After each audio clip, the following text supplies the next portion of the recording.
রাজধানীসহ সারা দেশে বেড়েই চলছে এডিস মশাবাহিত রোগ ডেঙ্গুর প্রকোপ।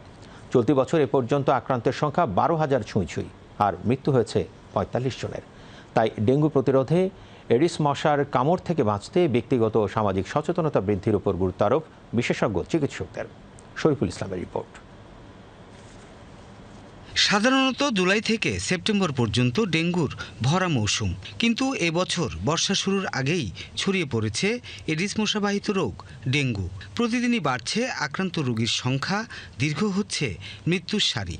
তাপমাত্রা বৃদ্ধি, আর্দ্রতা ও থেমে থেমে বৃষ্টিপাতের ফলে বাড়ছে ডেঙ্গুর প্রকোপ। সঙ্গে যুক্ত হয়েছে ভাইরাসজনিত নানা রোগের বিস্তার।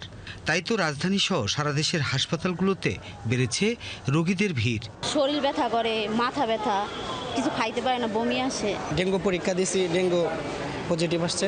জ্বর, ঠান্ডা, কাশি। ডাক্তারে বলছে ওষুধ নিয়ে খাওয়াইতে, যদি ভালো না হয় তাহলে টেস্ট করাইতে। ডেঙ্গুর বাহক এডিস মশার বিস্তার রোধ ও মানুষের স্বাস্থ্য ঝুঁকি এড়াতে মশক নিধন কার্যক্রম জোরদার করার দাবি নাগরিকদের। মশার জন্য তো পর্যাপ্ত ওষুধ দেওয়া দরকার প্রত্যেকটা এলাকা ভিত্তিতে, কিন্তু সে পরিমাণ আমরা পাইতেছি না আর কি। তাড়াতাড়ি সরকার পদক্ষেপ নেওয়া উচিত মশা মারার জন্য, কারণ হাসপাতাল তো ভরে যাচ্ছে। মশা মারার ক্ষেত্রে তো এটা সিটি কর্পোরেশন কিংবা যারা দায়িত্বে আছেন তারা উদাসীন ভাব দেখাচ্ছেন এবং আমাদের ভোগান্তি হচ্ছে অনেক।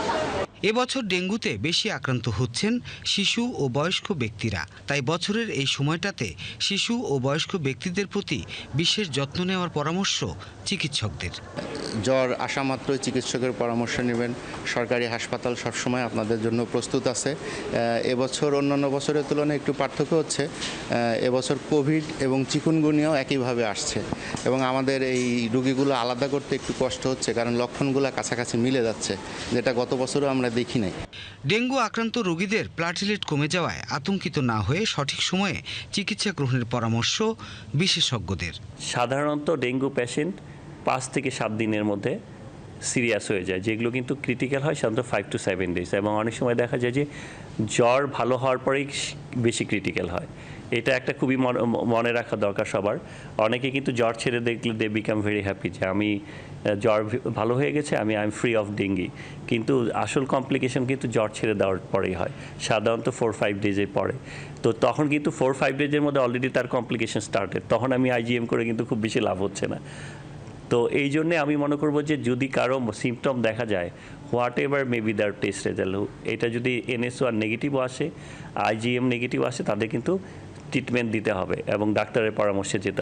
ডেঙ্গু প্রতিরোধে মশার কামড় থেকে বাঁচতে প্রয়োজন ব্যক্তিগত ও সামাজিক সচেতনতা বৃদ্ধি। কেবলমাত্র সচেতনতাই পারে ডেঙ্গুর স্বাস্থ্য ঝুঁকি থেকে নিজেকে ও নিজের পরিবারকে রক্ষা করতে। Shariful Islam, BTV news, Dhaka.